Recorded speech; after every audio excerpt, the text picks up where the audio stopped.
Сандыбаева Камар Насырқызы, Түркменстан Республикасының Октябрь ауданында дүниеге келгенмін.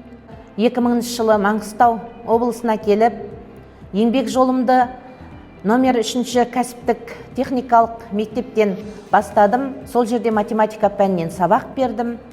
Одан соң номер 6 орта мектепте, номер 19 орта мектепте математика пәнінен сабақ бердім.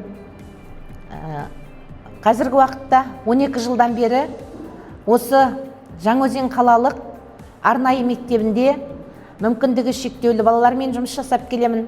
Бұл жерде де математика пәнінен сабақ беремін. Міне оған да 30 жылдың көлемі болды. Жаңаөзен арнайы мектебі бұл облыстық білім бөліміне қарасты мектеп. Мектебімізде 50-ден аса мұғалім, тәрбиешілер жұмыс жасайды. 140-тан аса оқушыларымыз бар. Оқушыларымыздың 2 деңгейде оқытылады. Олар зиятының жеңіл бұзылысы бар балалар және зиятының орташа бұзылысы бар балалар бар.